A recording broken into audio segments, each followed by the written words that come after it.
Good morning or evening, everyone, and welcome to the 16th edition of the WiSER Wisdom Series. Today, we will explore how technology is fundamentally changing the way that we approach sustainability. In today's world, technology has moved beyond being just a tool. It became a critical infrastructure and a core element that is shaping our strategies in sustainable development.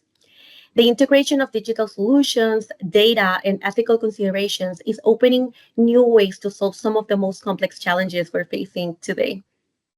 That's why our discussion will mainly focus on how these technologies or advances are not just supporting but reshaping the path to sustainability.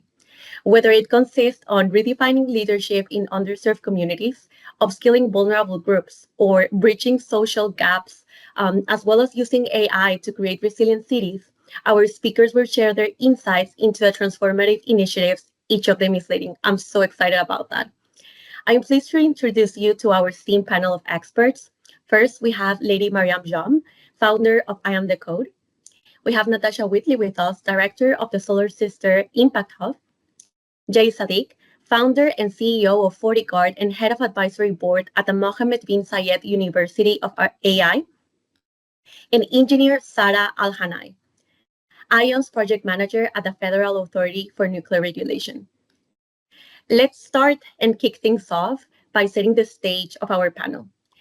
I'd like to start with a lightning question for each of you and ask you, why do you think that technology is such a critical topic when discussing sustainability today?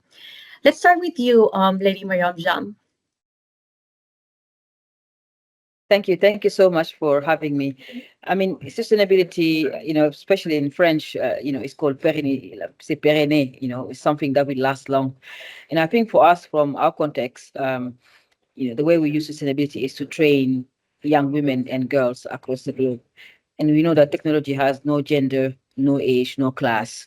And, when we train young women and girls from marginalized communities, they can change the world. And I think that we cannot talk about the future without having, these young women who are from refugee camps in Africa, from favelas of Brazil, from slums in India, young women who are extremely talented across the globe. In Europe, it's the same. We have women in Europe who need reskilling. So I think we cannot really talk about sustainability if we don't include marginalized communities. Also, really bring solutions. Technology need to go to people. I've been lucky enough to have I didn't have any education when I was growing up in Senegal, my country, but today I'm a tech pioneer. I'm building one of the biggest platforms in the world to give access to people who can't have access to it. Education is very expensive. We all know that. But for the last 30 years of my life, I realized that we need to include people and really meaningfully include this population that we have left behind. In today, if you are aware of it, we have over 100 million refugees across the globe. They don't have jobs. They're living in refugee camps. It's very difficult. I just came back from the Philippines and in Pakistan, where I just also met women who are suffering from violence. But technology is really helping them. So I think that from our point of view, at I Am the Code, we need to make sure that young women and girls and boys have access to technology and innovation, the latest, solution being built by them. And I think that's why, I believe that, technology has a massive, massive role to play in a sustainable future, but also in humanity and how we can improve the life of people. Right now, young boys and girls are demanding change. They want to have their life improved. But I feel that technology is the only way that can do that. No, thank you. Thank you so much. Actually, you're right. And I'm really looking forward to elaborate more on that and on all of the work that I Am the Code is doing. Natasha, now I go with you for Solar Sister Impact Hub. When you look at the sustainability goals and sustainability generally, you have to recognize that to accomplish them, you have to work in the reality that we are in, and technology is so much a part of that reality, and then it touches each thing. You won't have universal education if that education doesn't include a technology component for everyone, right? As my colleague was just kind of saying, if you aren't including women in tech, then you're not really getting gender equality, right? And so, and that you could say that about every single goal that we have. And at Solar Sister, we see it the same way, as this kind of link between climate change and and energy access and women's economic empowerment. Technology feeds into each one of those pieces, and so if you're not then also seeing the downstream effects and how those things interact with each other, you're not going to reach that same level of sustainability, because you're not predicting the way this technology is influencing not just your very first intervention, like implementing an energy grid, right, where you use technology to manage that, but then you're seeing that energy affects how many study hours a person can get, and so then that technology is now influencing those study hours, and so it continues down the whole path of every potential impact that a single intervention can make. And so you have to be thinking about it that way, and recognizing that that's the reality of where we live. No, thank you. At the end of the day, it becomes a vicious cycle, and technology can be one of the tools in order to break that. And talking about that and transferring a little bit to infrastructure for this question, Jay and Sarah, I would love to know your perspective on this. Hello, thanks for having me today. I would say it in short that technology and digital innovations are playing a vital role, yet integral to addressing the different SDGs, because they offer solutions that enhance efficiency, also improve access to different services, drive innovation, which is most importantly, and also facilitate global cooperation, all of which are essential for sustainable development. For us, for the Federal Authority for Nuclear Regulation, we believe that the intelligent operational nuclear safety system would achieve all of those, and we will see that during the session. Thank you. Jay, now to you. Thank you. To Sarah's point, in order for us to accelerate SDG progress, we really need to look at optimizing resources so we can enable a sort of a climate action in place. And this is where AI, data, analytics, critical insights for climate monitoring and other resilience strategies come into place. And with all of that shaped, we have to look into how can we stimulate the green economy, right? And look into improving, introducing green economy into how can we improve the public health, to empower economies, or sorry, communities, like Lady Mariam is doing, and drive a global innovation connector of engaging different stakeholders globally. That's why SDGs are there for, so we can introduce more collaboration and introduce more scalability into all of those sustainable solutions. But also, more importantly, I think it's where SDGs and the digital infrastructure of tech comes together is where can we introduce accountability, right? And then from 40Bar's perspective, I always look into how can I utilize all of that to improve the urban sustainability by solving for urban need. I want to conclude with this. The UN General Secretary said that cities are where the climate battle will largely be won or lost, and that's why when you look at the city, it's really a lot of stakeholders and a lot of different things that need to be put together in order for us to succeed. No, that's true. And you mentioned a lot of crucial points just as at the beginning of this panel, like data. Data is the new gold on sustainability, and it's what's going to empower us to build models and to build more resilient cities, to empower communities. And that's what we're going to talk about. So thank you so much to all of you for those insightful initial responses, because now we can take a closer look into the real world impact of technologies.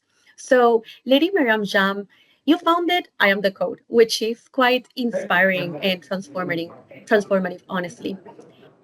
I Am the Code is on a mission to break the cycle of poverty and gender inequality by upskilling young women and girls with digital proficiencies.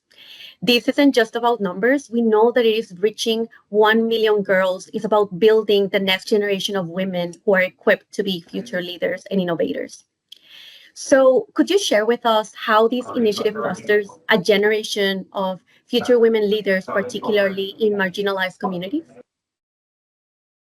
I mean, absolutely. Thank you. Thank you for that question. So, when we started I Am the Code, the idea was to get young women and girls to learn how to code. So people always ask me why it's important to learn how to code, in this day and age. And 8 years ago, the conversation around AI was not even prevalent like now. And so you just need to imagine the next 10 years, where we are, where we have all of these solutions, like what Sarah is saying. All of you are building amazing companies, amazing businesses, but at the same time, you don't have people who are skilled.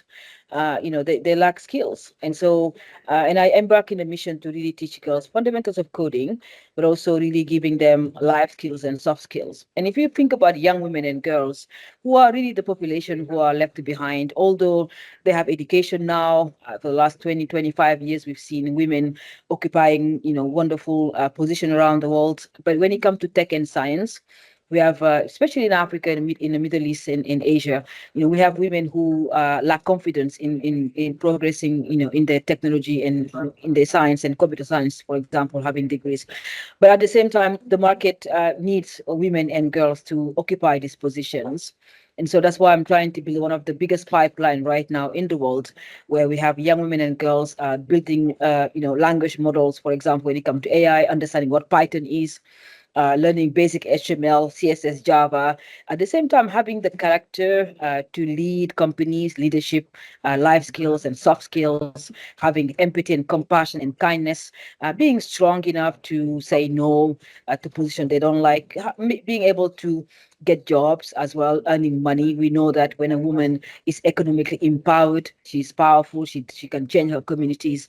And so we really, I Am the Code is now end-to-end solution around the world, where we are shouting loud and clear to world leaders, and we will do this, in 2 weeks at the UN.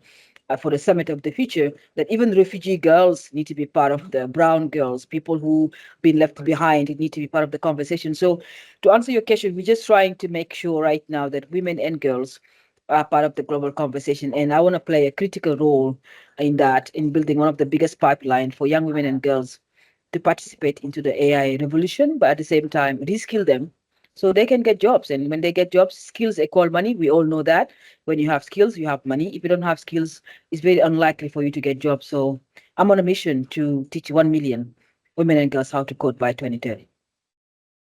Thank you so much, Lady Miriam Jam, for sharing this inspiring impact of I Am the Code, because it is clear that digital skills are not only about technology, but empowerment and long term societal change, which is something that you emphasize. So, continuing on this theme of transformation and leadership through technology, let's shift to Natasha Whitley, who is leading similar initiatives, but with a focus on economic empowerment. So, Natasha, at the Solar Sister Impact Hub, you're leveraging digital innovation to empower women entrepreneurs and drive economic growth in underserved regions. Initiatives like phone grants and digital training have significantly enhanced digital capabilities and customer engagement for those women. So I want to know, how have these initiatives translated into measurable impact, particularly in boosting economic success for women entrepreneurs? Sandra, thank you for the question. I think one of the entrepreneurs that we work with at Solar Sister kind of framed it best. She was specifically talking about social media, but it applies broadly, where she said, the places I can't reach with my feet, I can reach with my phone. And I think that's just, a reality. Working in rural last mile communities, things like distance and infrastructure and transportation and even access to information are some of the biggest barriers to growth of a business, right? Like, how do I, and technology can reduce those barriers, all four of those barriers, right, in a really meaningful way. So I'll talk about a couple, but we had a program with organization called data.org, where we actually built some data profiles of potential customers, and for all of our entrepreneurs. And we wanted a way to deliver these kind of like hotspots, if you will, of where these customers might be in their communities. We mapped out down to like the 1 square kilometer, where these concentration of different customer types might be.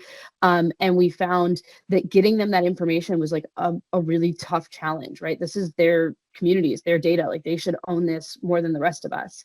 And so we came up with an initiative where we actually like sent them hotspot recommendations via SMS, because most of them don't have smartphones. Only about 10% of the entrepreneurs that we work with even have access to a smartphone. So the barrier to technology is very real, very early. And so that data allowed them to make different business choices and different insights and plan of like, oh, I can actually walk over to this community 4 kilometers away where my sister-in-law lives, and I can sell there, and I didn't know I could do that. And we see that kind of take off really well. But then we also had some initiatives to change that reality of 10% that have smartphones, right? And put hardware in their hands too. We've seen a really great results. You know, we had some digital trainings that we were able to do, teaching people things like how to, you know, use their phone, how to take good pictures on their phone, how to use social media, how to, you know, collect data, all of those steps. And then with that group of women, they're very similar, had similar sized businesses. We had a program that we were able to fund about half of them to get smartphones, and the other half we weren't able to fund. But what we saw is the ones that got smartphones, their businesses grew 18% more than the ones that didn't get smartphones. Now that both groups, just the digital trainings alone, both groups nearly doubled their businesses on average. But the group that got the smartphones were 18% even better than that. So just having that technology made such a difference. We had another similar program where we were able to get some people that had been with us for a very long time, been entrepreneurs for a very long time. We were able to get smartphones into their hands. It was a small group of about 50 women in Tanzania. And even in that first quarter, we saw a 70% increase in the invoices that they were generating after getting those phones. You know, we see their ability to communicate with their customers change, their ability to market to their customers change, and their ability to plan their businesses change, whether it was like having better access to even, who haven't I talked to in a while, right? Like, let me look at who the last person I spoke with. Let me look at my, you know, my sales from last month. I have that information on my smartphone now, so I can plan around what I want to buy and what products are the best choices for me. Really meaningful stuff. So you can see whether it's getting access to that information like data.org, or whether it's getting access to like a physical, you know, change in their circumstances when it comes to tech. It makes a huge impact, even if they're not, you know, becoming coders or technology experts. Just the reality of the way business works and them understanding how business works, getting that phone unlocks a lot of potential for any kind of business, especially in these places where barriers like technology and transportation and infrastructure can really hold these women back from, you know, being able to break out of kind of their small little communities where they work, and taking that barrier away can have huge impacts. No, Natasha, thank you so much, because these are tangible examples that show evidence that technology is enabling directly to economic growth in underserved regions. And what you mentioned is quite important. We wouldn't be able right now even to have this panel without the help of technology. Now, both I Am the Code and Solar Sister Impact Hub are at the forefront of empowering women through technology. That's clear to all of us. But we also know that with great power comes great responsibility. And as both of your organizations work to empower women through technology, how are you navigating the ethical considerations around digital equity, especially in vulnerable communities? Moreover, I want to know specifically, what lessons have you learned about balancing the need for innovation with the responsibility to protect and uplift those who are at the most risk to be left behind? Let's start with you, Lady Mariam Jam. I mean, that's a great question. I think for us, my experience is that I guess because we've been doing this for a very long time now, and we work for women. We work for women and girls. So, for example, that I Am the Code, you know, we right now work in Kenya, is one of the biggest refugee camp in East Africa, if you haven't seen it yet. And so we work in two camps, Dadaab and in Kakuma. So we have young women and girls there, population of 900,000 people. So when I started building I Am the Code, they were designing the solutions. So I wanted to make sure, when we doing design, when all the program we're designing across the world, if the women are not at the center of it, we're going to have a lot of problems. That's why we have so many programs, a plethora of it across the world that are failing women, because we have passionate, well-meaning people who want to do well but are failing women. I remember when Solar Sister was created many years ago, but they put women at the center of it, and that's why it's sustainable now. Is growing like I Am the Coach. I think whatever we do. For your audience watching this video, whatever we do, if we want to build something that is sustainable, meaningful, humane, and impactful and inclusive, we need to put women at the center of the design. That's what I Am the Code.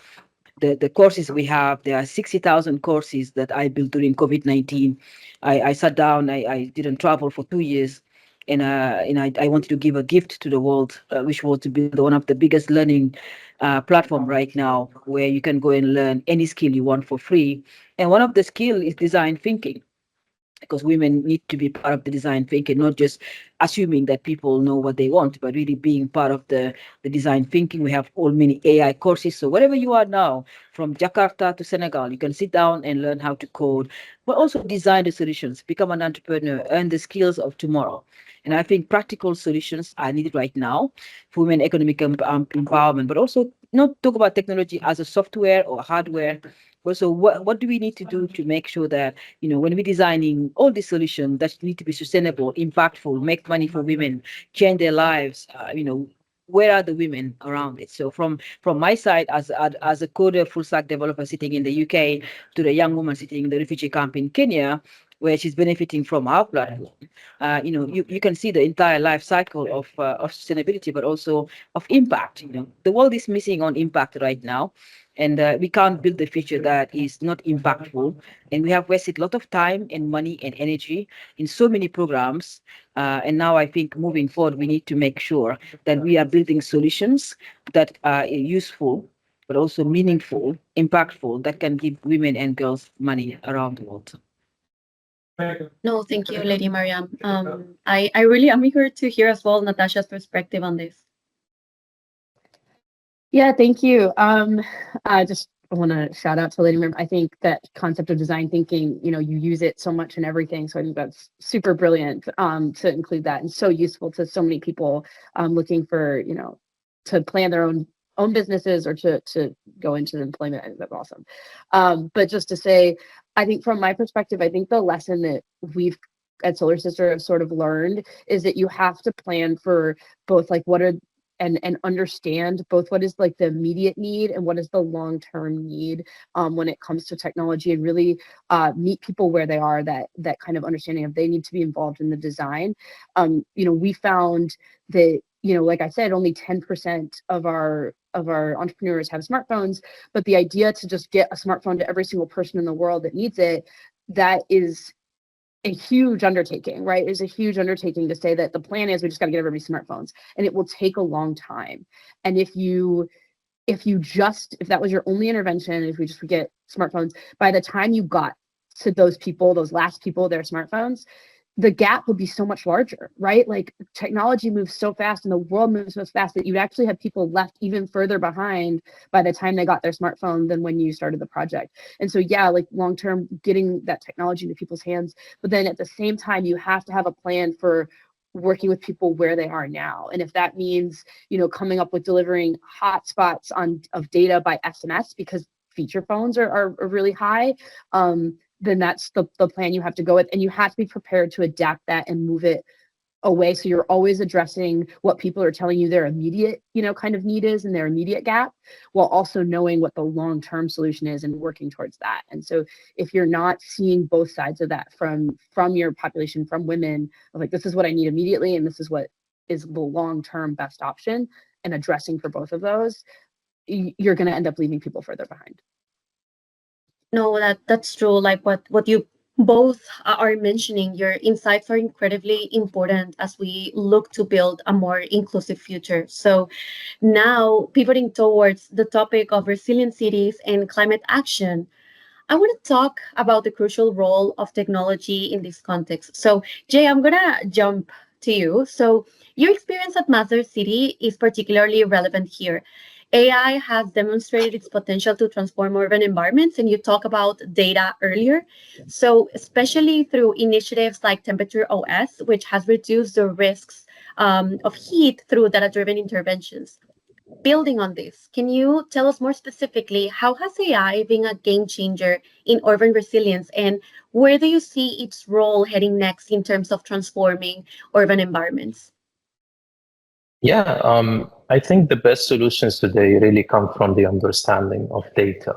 And whenever you're trying to tackle a problem, really half of the solution is understanding the problem. And data never lies. Data is tangible, it's factual, and it really provides you with a very clear understanding of things. Um, we so urban heat is an issue that hasn't been measured before. If you look into all climate challenges, urban heat, what UN calls the silent killer, is one of the most increasing problems. Only this summer, almost for 2 weeks at a time, close to 5 billion people were experiencing extreme heat challenges, right? And we will continue to build cities. We will continue to innovate in the way that we're building smart cities. Bodyguard's component and the temperature operating system you mentioned is something where we want to introduce something that makes city intelligent, not only smart, right? And I think this is where Masdar City wanted to come in. Masdar City has been building one of the world's finest and leading examples when it comes to sustainability from all aspects of it. They've got the data, they've got the green energy sources, they've got the will and the resources, they've got the people, the talent, and everything. But obviously, they wanted to engage with the ecosystem, and this is where Bodyguard was invited. Now, interestingly, we started as a material science company, by the way. And when we wanted to understand where is urban heat in Masdar City, we didn't have access to urban heat data. And obviously, our brains could not register where is it hot and where is it cold. And satellite level data was not giving us a fine or a precise access to temperature data. The Masdar enabled us to really introduce or explore an intelligent way of collecting data. And then they put this with us into how can we create a commercial solution. So let's break it down. You have a value chain of a lot of activities. Data really comes into every part. Concept designs. You have urban planners, engineering consultants. They're trying to decide where to plant trees, how to select materiality, where to have shade, how to introduce a water body, how to solve for a lot of challenges like livability. We talked about communities. They want to build a community. How can we also navigate saving energy and all the other challenges that we have? And it's all associated with temperatures. FortiGuard came in as a plugin. So we introduced our large temperature models by obviously collecting a lot of data, training it with machine learning practices that are super unique to the example that we have, and then introducing insights and more of analytics, understanding how can we couple. So if we're planting a tree, that's smart, that's cool, but where to plant a tree, which trees to plant, how to irrigate them, or how to couple that with the shade intervention, how to couple that with the materiality selection and look at the physical properties so you can understand the kilojoules and save on the microclimate conditions so you can reduce more temperature. Also, Sandra, and I will conclude here, what is also important is that you need to measure the solutions by predictively understanding what would be the right exercise or practice, but also measuring the enhancement so you can know how effectively you've done a good practice, right?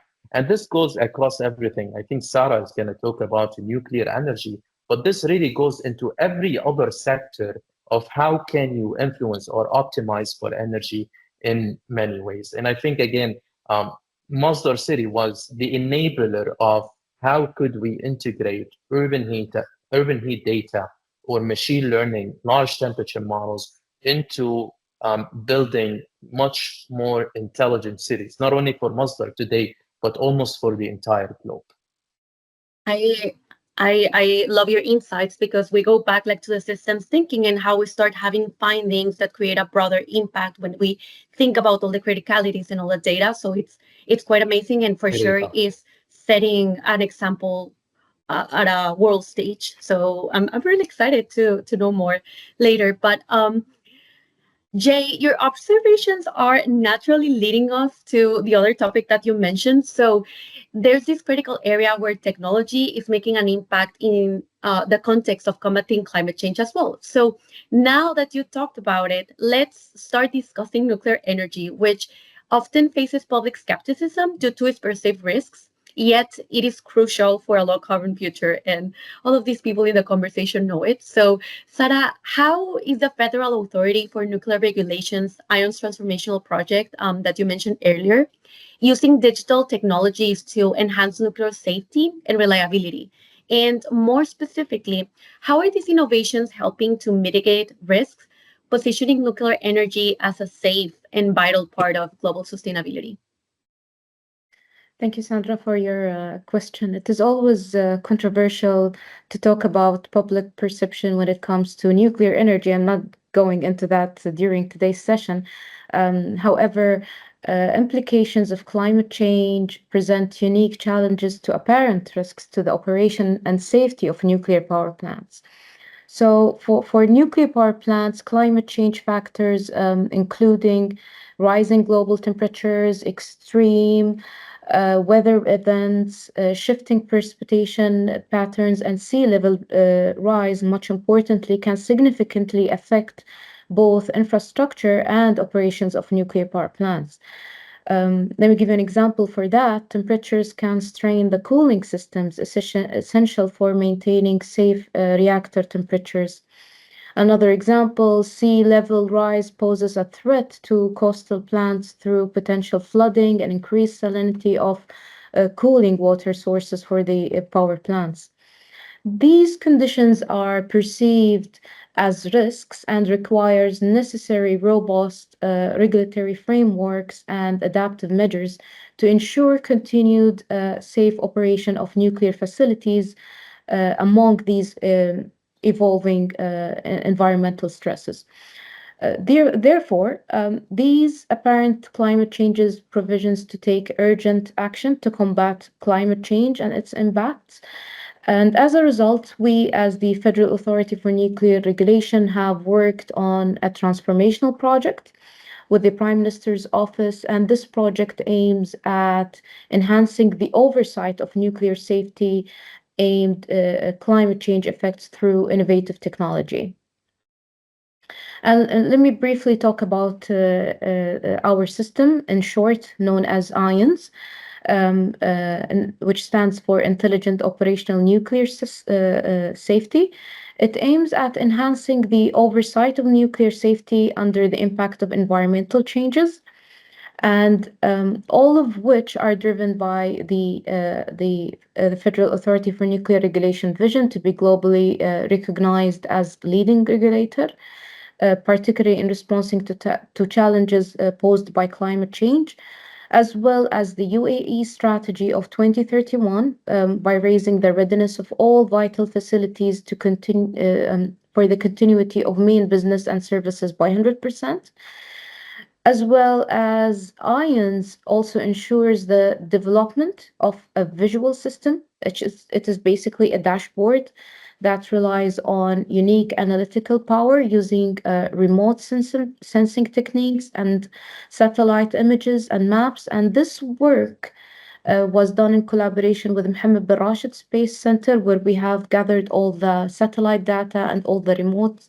sensing techniques, in addition to meteorological data that we also have gathered uh, integrated to our system to enable to enable us to detect any early and anticipate the impact of environmental factors such as climate change on business continuity and these nuclear facilities, as well as to ensure environmental protection in a manner consistent with the country's effort to address the climate change. And moving forward, we will continue to enhance this system using AI techniques, inshallah, until we reach the ultimate goal in effective nuclear oversight. No, thank you. Thank you so much, Sarah, for your insights. Because along with Jay's earlier comments on on AI in urban planning, they highlight the crucial point that advanced technologies are becoming increasingly central to our efforts in combating climate change and ensuring a sustainable future for all.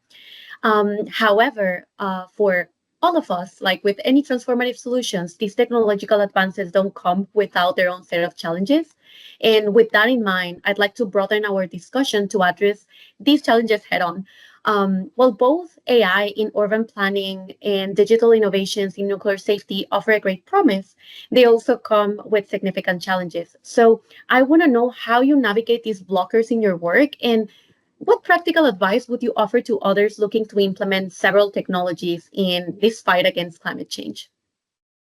Let's start with you, Jay. Oh, so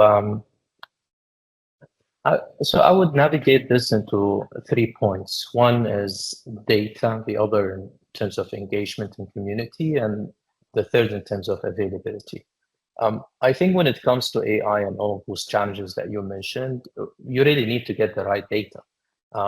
So let me give you a perspective. Today, FortyGuard is the largest host of urban heat data in the world.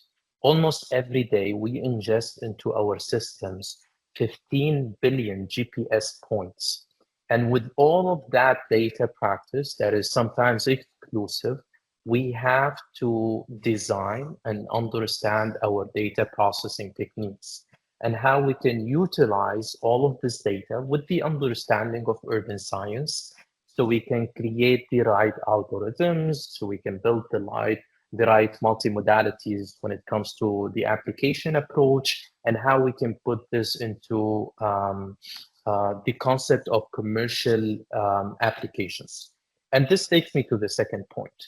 When we started FortyGuard, obviously we started something that resonates a lot with engineers and urban planners, like you asked on your question. But we thought, how can we personalize the use of temperature so everyone could use it, every individual in their day-to-day application? How can I introduce your next walking distance for a cooler route instead of a shorter one? How can I allow you to buy or rent a property based on a microclimate condition, right? How can I introduce a solution that is subsidized for NGOs so they can bring impact to a lot of places all across the globe that are now and previously suffering from urban heat, right?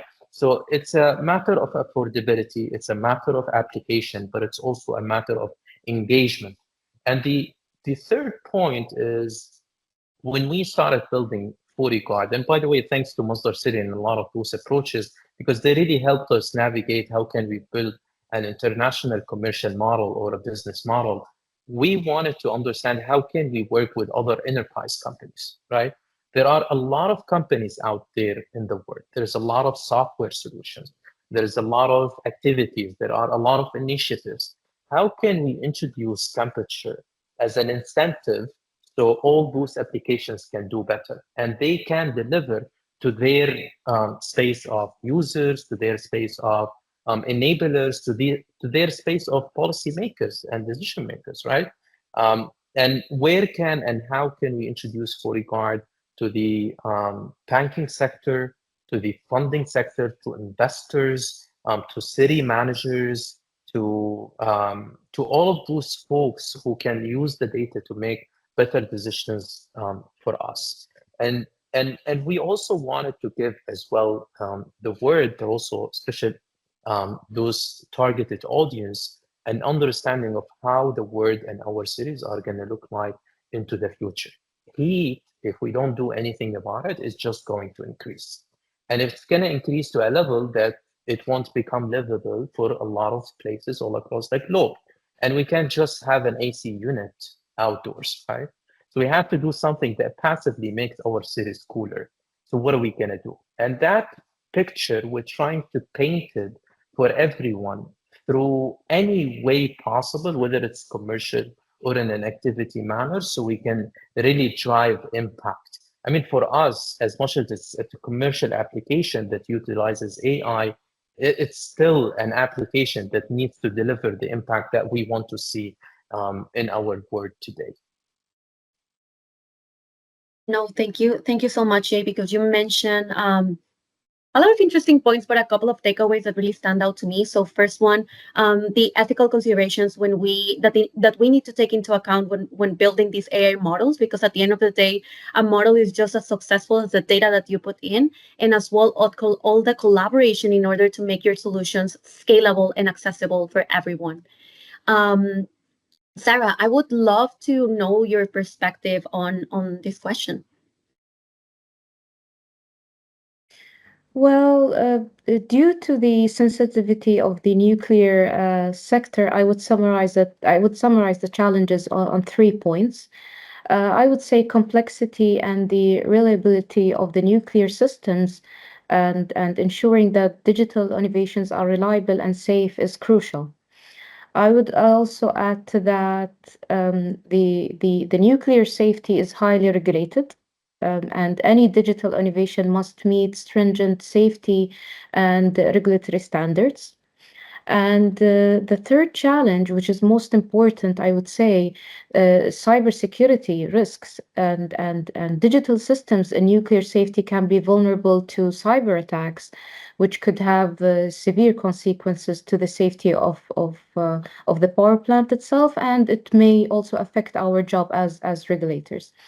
From my side, what I would give as an advice is to focus on cybersecurity while implementing robust measures to protect the digital systems that we are adopting. Also fostering a safety culture by promoting it within organizations working on nuclear innovations. And this year, at the Federal Authority for Nuclear Regulation, our Director General has announced the Year of Safety Culture, year of 2024. And lastly, I would advise to work closely with regulatory bodies to ensure that all innovations comply with current safety and regulatory standards. Um, that's what I see as an advice. No, Sarah, thank you so much. Like this panel has been having like a lot of interesting insights. And sadly, as we wrap up, I'd like to ask each of you to share one key action or changing thinking needed to maximize technology's impact on gender equality and climate change. So, Lady Mariam Jam, I would love to start with you. Absolutely. First of all, thank you so much for having me on this amazing panel. I will say let's get young women and girls to learn how to code the future solutions that has not been yet created. At I Am the Code, we are extremely delighted to do this with the many young women. So let's get involved. Of course, no, that's powerful, and for sure, all of us will work for that. Natasha, now to you. Yeah, again, it's been a pleasure to be on this panel with great co-speakers and co-panelists. For me, I would say is looking forward, we need to make sure that we're designing our technology in a way that is both like addressing the problem and being specific, but also is safe both for data and for the planet and for the people that need to use it. So that there's technology that protects people getting online for the first time, that's not contributing to climate change more than it's solving it, and that's keeping data safe and secure. So I think that's got to be top of line as we look forward, that anything we're doing is kind of covering those points. No, thank you so much, Natasha. Now to you, Sarah. Thank you for having me today. And I would say that by ensuring equitable access to digital tools and fostering inclusive innovation, technology can bridge the gender gaps drive economic growth and enhance sustainability as well. And moving forward, I would also say that accelerating efforts to combat climate change is paving the way for more equitable and sustainable future. Thank you so much. And last but not least, Jay. Yeah, thank you for having us. I think with AI being hyped recently, we as technologists, entrepreneurs, and innovators, we've got to focus on the problem and be obsessed about it. Organically, we would figure out what's the solution and how we can get there and navigate that. So with that focus, but also understanding, I think all of us are going to bring something that really contribute to the to every one challenge that we're solving for. Climate change isn't one challenge; it's a lot of challenges. So if everyone focus on one thing, I assume we're all going to achieve a very collective success. No, thank you so much to all of you for sharing your expertise and vision because this might be your daily work, but for me and the audience, it's a conversation that serves as a powerful call to action. All of you have highlighted the importance of not just developing new technologies, but also ensuring their equitable implementation and considering broader societal impacts. So the ideas shared today are not just food for thought. I view them as blueprints for action for current and future leaders. As we leave this discussion, let's consider how each of us can turn these insights into tangible progress. The future we envision, equitable, sustainable, and empowered, is within our reach, but only if we commit to making it a reality. Thank you once again to our esteemed speakers and to everyone that joined for this enlightening conversation. See you in the next Wiser Wisdom series.